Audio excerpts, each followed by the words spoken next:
Alvíceras e História da Igreja de Cristo de Henri Daniel Rops.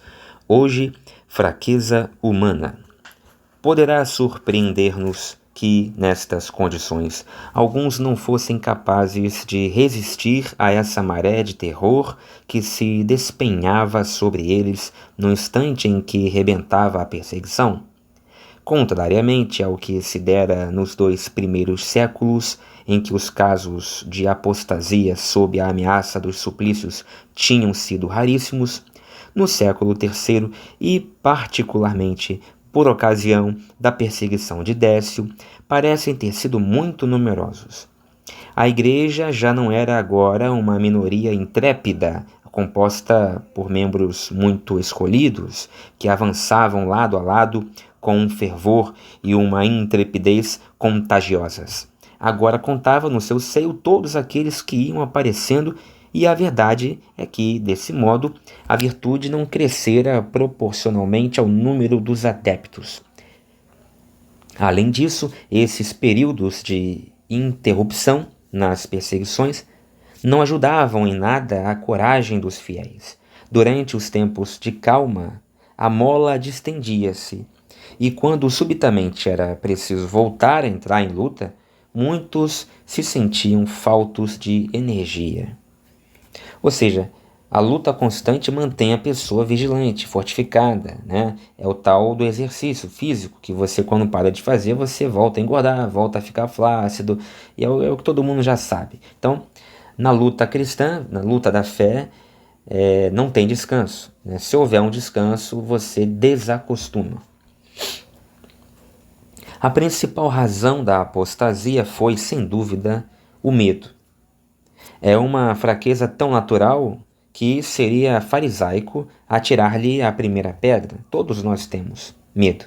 O fato de um indivíduo desmaiar à simples evocação de uma fera esfomeada, que se precipita de um salto sobre uma carne palpitante, é absolutamente normal e humildemente humano, puramente compreensível.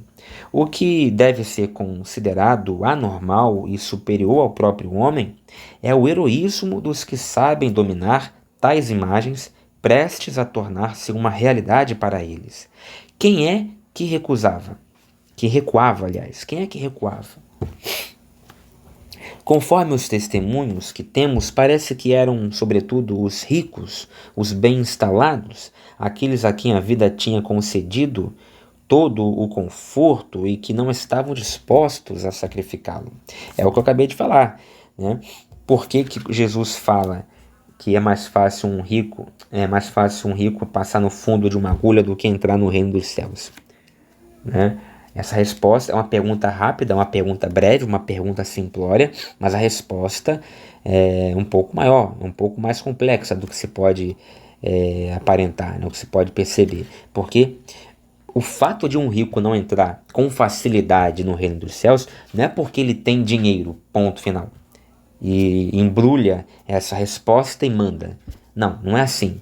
A resposta é muito mais complexa, como eu falei.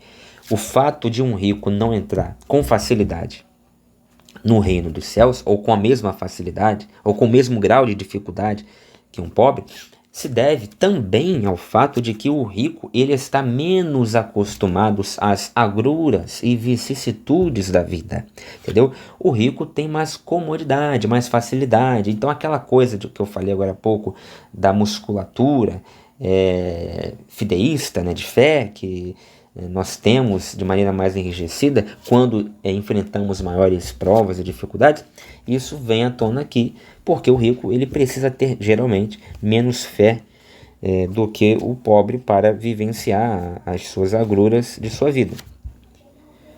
O que deve ser considerado, bom, isso aqui eu já falei. Continuando. E também os impulsivos, os exagerados, esse gênero de homens que se veem em todas as causas perigosas, sempre inclinados à audácia quando se trata unicamente de palavras muito fortes para empurrar os outros para a morte, mas covardes perante a prova.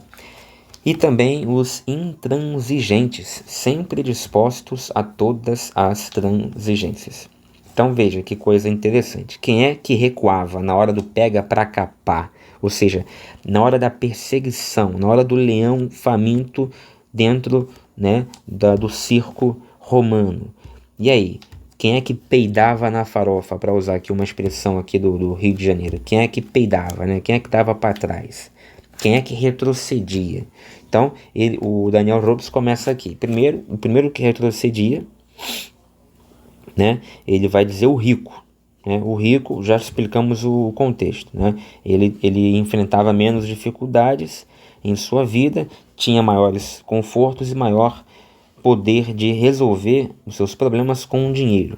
Segundo, os impulsivos, os exagerados, ou seja, os homens que se veem em todas as causas perigosas, sempre inclinados à audácia quando se trata unicamente de palavras, muito fortes para empurrar os outros para a morte, mas aí quando o bicho pega, como se diz, são covardes, né? São covardes. E também os intransigentes, ou seja, aqueles que parecem intransigentes, mas estão sempre dispostos, essa que é a verdade, a todas as transigências. Mas não foi apenas o medo a causa das apostasias. Alguns, mesmo altamente situados, deixaram-se talvez dominar pela ilusão de que podiam preservar as suas próprias vidas e com elas o futuro das suas comunidades, à custa de uma traição que afirmavam ser apenas aparente. O duplo jogo pôde parecer a alguns uma verdadeira necessidade. Assim se poderia explicar a atitude de dois bispos espanhóis, Basílides de León e Marcial de Mérida, um dos quais comprou aos magistrados um certificado de sacrifício e o outro assinou uma declaração de apostasia.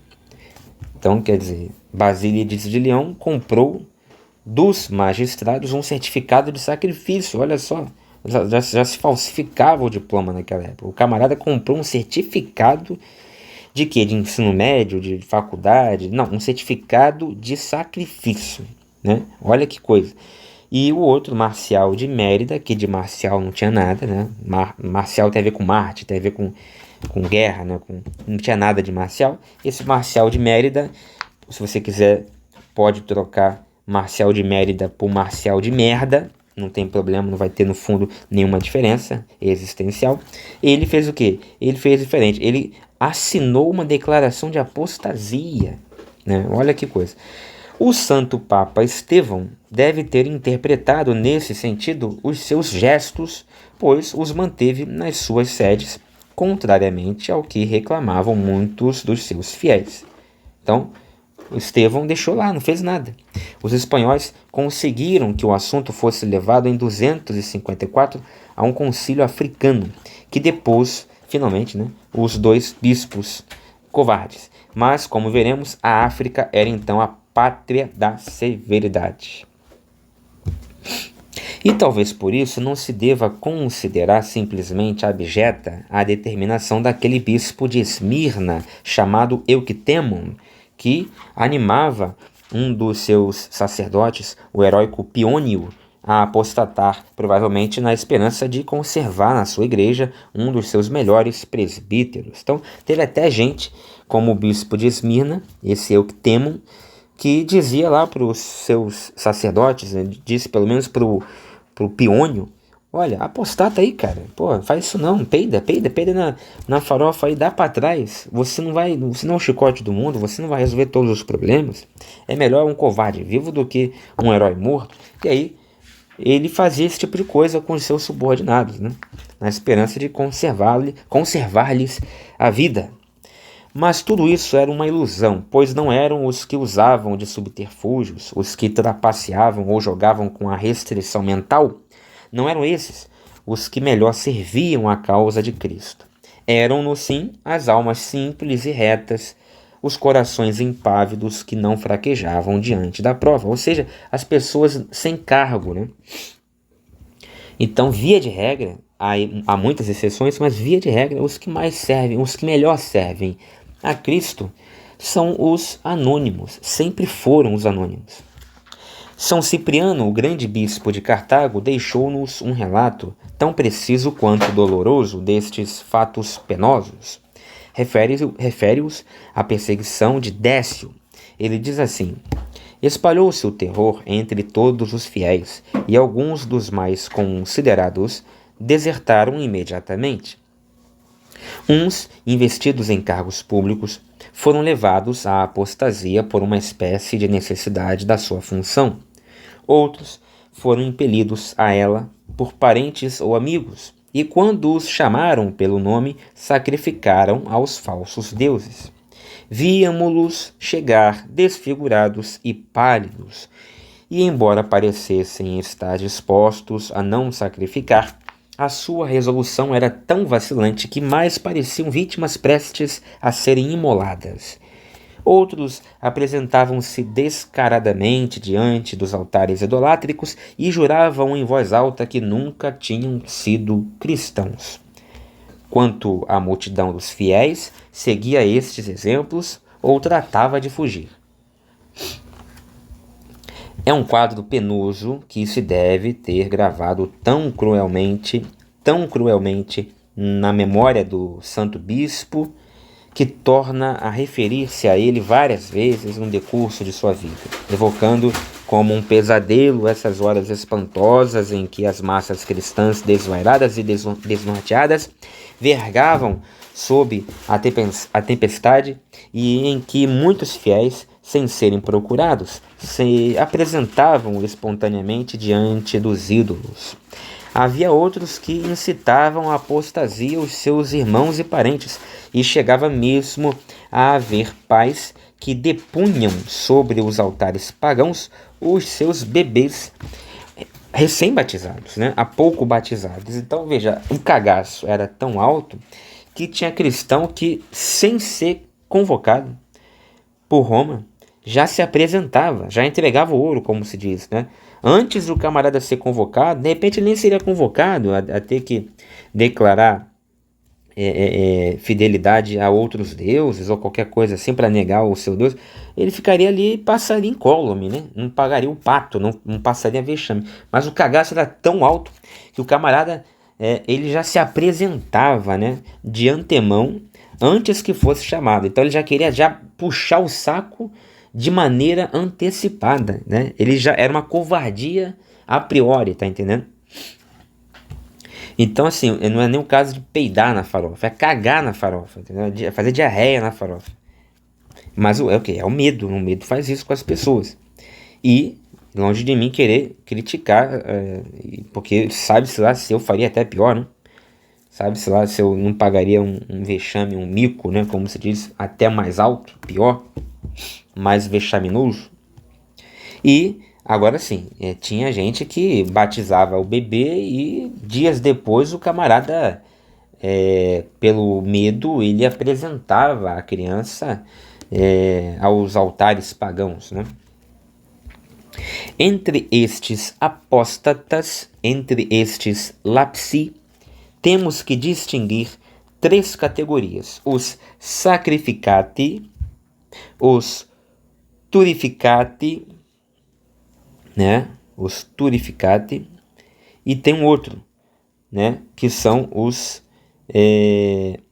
libellatici, libellatici. Bom, vamos ver aqui primeiro os sacrificati. Vai nos dizer aqui o Daniel Rhodes. Os sacrificati, que tinham concordado realmente em sacrificar os deuses, ou seja, eram os covardes que, vamos chamar de covarde, mas entenda, é o sujeito que, com um medo muito plausível, porque não era fácil viver e ser cristão naquela época, o camarada ele tinha esse medo e concordava em sacrificar os deuses. Então ele, sendo cristão, ele se amedrontava e, para não morrer, e não apenas morrer, sofrer, inclusive sofrer até todo tipo de sevícia, Então ele ia lá e sacrificava aos deuses. E aí ele achava que, bom, agora não vão mais torrar meu saco, Havia também os turificati, que apenas haviam queimado incenso diante das imagens divinas, principalmente a do imperador, com o que certos magistrados se davam por satisfeitos. Não, tá bom. Esse turíbulo, né? Turificate tem a ver com turíbulo, é a mesma raiz, a mesma palavra latina. Turíbulo é aquele instrumento, aquele artefato de culto onde se... É um incensário, onde se coloca lá um incenso e se queima. Então, os turificati iam lá e, ó, queima o incenso aqui, tá tudo certo, vão para casa e a gente não vai mais matar vocês. Era tipo isso. E por último, os astuciosos que, por dinheiro ou pelas suas relações, conseguiam que os seus nomes fossem riscados das listas de suspeitos ou obtinham certificados falsos, os libelli, de terem sacrificado. Foi o caso daquele sacerdote que eu falei para vocês, o primeiro, de onde provia o nome de libelatice, que lhes era dado. Ou seja, quem eram os libelatice? Os libelatice eram os covardes, eram os apóstatas, tá ok? Que, diferentemente dos sacrificati, que sacrificavam os deuses, e diferentemente dos turificati, que apenas queimavam incenso aos deuses, os libelatice, eles compravam o diploma de sacrifício. Agora você entende o que quando nós falamos agora há pouco sobre um sacerdote, né, católico chamado Basílides de León, que ele, mesmo sendo um bispo católico espanhol, ele comprou dos magistrados, ou seja, dos juízes romanos, né, um certificado de sacrifício. Mas o que era o certificado de sacrifício de Basílides de León? É o seguinte, ele ia lá, pegava um dinheiro, provavelmente um dinheiro de fiéis, de católicos, de cristãos, pegava um dinheiro e comprava, subornava os magistrados romanos e em troca recebia um diploma, um certificado dizendo que ele havia sacrificado, né, aos deuses pagãos, né, sacrificado lá algum animal, enfim. E aí, se ele fosse chamado, né, porque o mais importante ali para a Igreja Católica, né, era o seguinte: não era você adorar a um Deus chamado Jesus. Era você, fazendo isso, também se colocar contra o status quo político, né? Se colocar contra o poder do imperador. Então, se você é um bispo, igual Basílides de León, mas ao mesmo tempo você garante-nos que você não nos vai atrapalhar, garante-nos que você honrará o nosso imperador e não obstacularizará, né, a qualquer investida dele, né, político-econômica, então a gente não vai encher teu saco, tá entendendo? Ou seja, o problema não era a fé, né? Ninguém tava, você acha que o imperador estava ligando para a fé? Não esse, pelo menos. Talvez um outro maluco, um outro, mas esse não. Então ele não estava se importando com a fé da pessoa, ele estava se importando o que essa fé da pessoa poderia fazer para obstaculizar essa palavra, para embarrear uma ação política que fosse necessária. Então, o Basílides de León, mesmo sendo bispo, ele foi lá, comprou esse diploma, esse certificado de sacrifício e pronto, né? Poderia continuar sendo bispo sem nenhum problema. Então, a aparente contradição, como é que pode, né? Pô, o camarada, ele ser bispo, ele vai lá, compra um diploma de sacrifício a deuses pagãos e o imperador deixa. Mas por que o imperador não tira logo? Não é mais fácil o imperador chegar lá e tirar o sacerdócio desse cara e destituí-lo dessa função? Não, porque ele não está preocupado, o imperador não está preocupado com o que esse cara, esse Basílides ou qualquer outro faz dentro da igreja.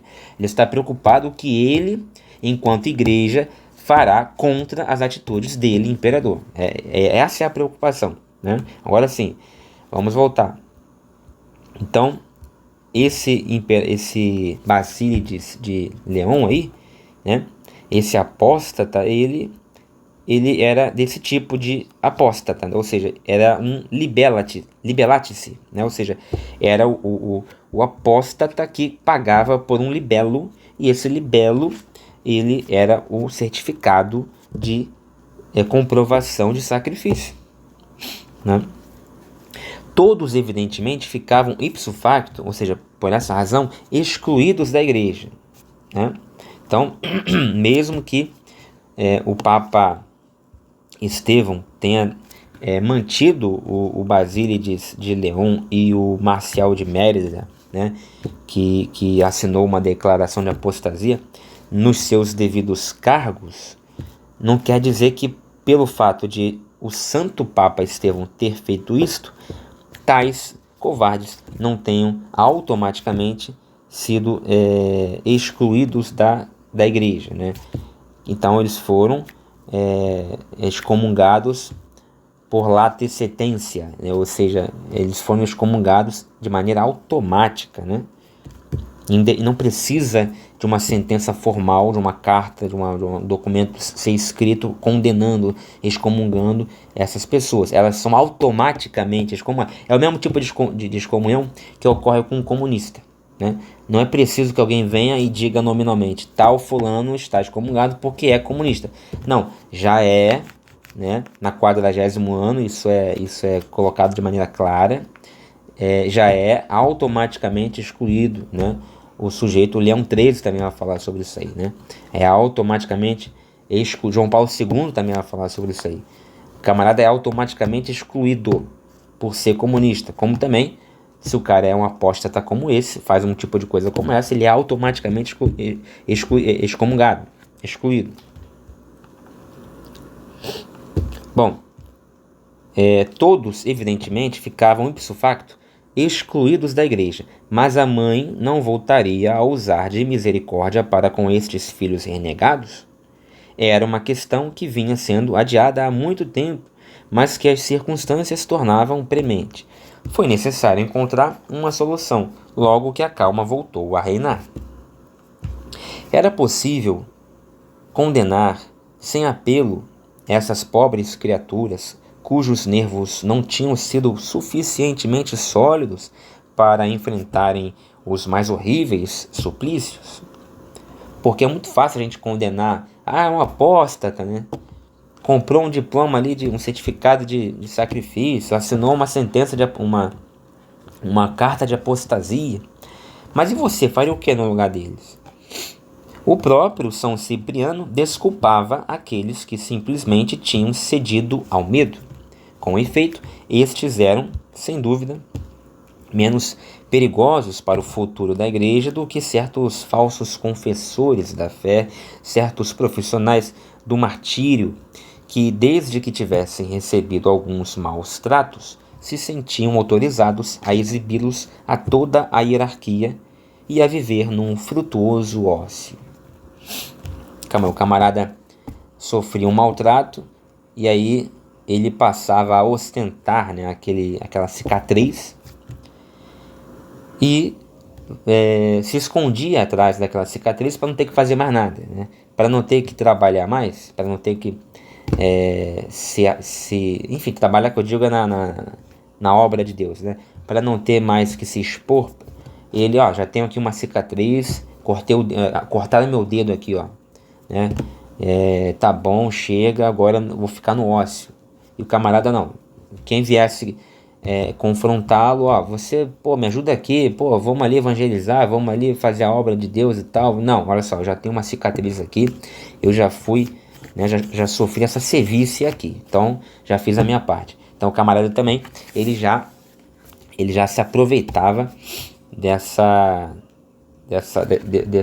agrura que ele vivenciou, né, que ele viveu.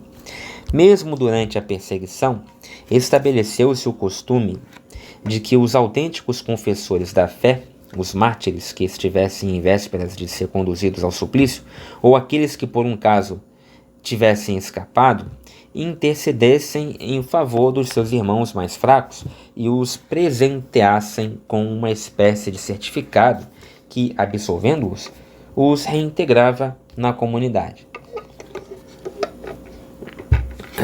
Embora fosse uma prática comovente, era também perigosa, pois tornava a apostasia muito barata.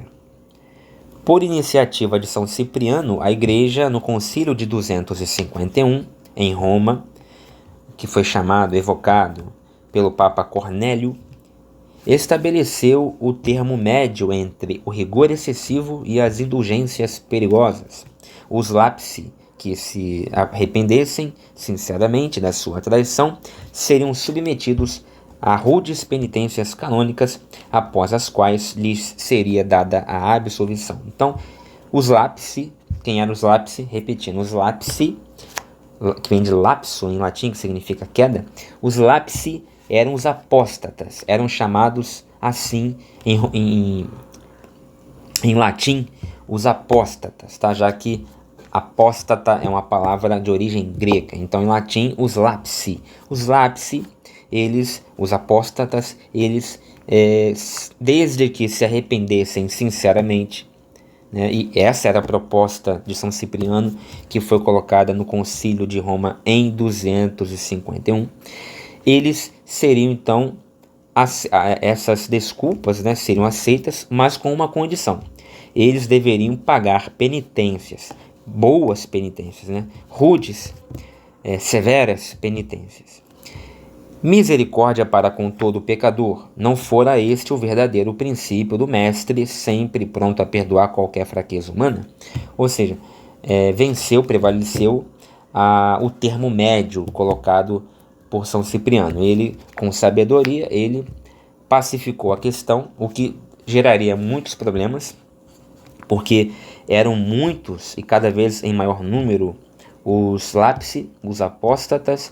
Ia chegar num ponto em que, se a igreja não os recebesse de volta, o número de conversões iria diminuir, porque seria um preço muito alto a ser pago, porque era muito comum, cada vez mais comum, uma pessoa cair, né? Uma pessoa ceder ao medo, que era muito intenso. Todos cometiam pecados, ninguém era perfeito. Então, se você trata com muita aspereza, rudeza e impiedade, sem nenhuma clemência, né, uma pessoa que cai no pecado, cai na fraqueza, até muito compreensiva, que é se acovardar perante um algoz ferrenho, um algoz terrível, como era o imperador. Se você trata assim uma pessoa que erra de um erro que você talvez também errasse, então quiçá os outros de menor monta, né, de menor tamanho. Então o número dos fiéis, o número dos convertidos seria menor, iria diminuir, e aqueles que já eram convertidos também iriam começar a ocultar, a mentir, né, a capucha, né, ou seja, de maneira escamoteada os seus atos, né? Então, o Cipriano, vendo lá na frente, muito perspicazmente, astuciosamente, ele vai propor uma saída de mestre. Olha, a gente também não pode, se por um lado a gente não pode fingir que não viu e tolerar esse tipo de apostasia, porque isso seria também um incentivo, né, ao mesmo tempo um incentivo. Por outro lado, a gente também não pode ser impiedoso. E aí o que ele fez? Ele leu a Bíblia, né? Ele fez o que todo mundo deve fazer, ler a Bíblia. Ele pegou e viu lá, no Evangelho, as muitas passagens em que Jesus é piedoso. Ele leu o perdoar 70 vezes 7, por exemplo. Ele leu a Bíblia e ele agiu como Jesus. Ele então foi lá e atuou, propondo: olha, vocês vão ser recebidos de volta na igreja. Mas também, para não deixar barato e não banalizar, baratear, como diz aqui o Daniel Rupes, a apostasia, torná-la incentivada, né? Então a gente vai propor aqui uma penitência sinistra aqui para vocês, para as pessoas saberem que tem volta, quem vai por esse caminho, porém a volta dói, né? A volta dói. Então, no final das contas, a saída foi propor para o apóstata um castigo menor, um pouco menor do que o Império Romano iria fazer se ele não apostatasse. De qualquer maneira, você ia perder. Se você estivesse na bola 7, na bola da vez, né, se você fosse cristão, mesmo não tendo sido chamado pelo imperador, se você fosse cristão, a chance de você ter que sofrer algum tipo de tortura, penitência ou achaque físico seria grande, porque você ou teria que não apostatar e correr um grande risco de sofrer uma sevícia, né, um castigo ou até ser morto, porque você não apostatou nas barbas do imperador, isso significava morte ou tortura. Ou, por outro lado, você apostatava no primeiro ato, e no segundo ato você pedia desculpas pro bispo e pro papa, e você voltava para a igreja, mas sofrendo agruras, né, castigos, penitências, tá? Então não era fácil. Então no próximo vídeo veremos almas de heróis.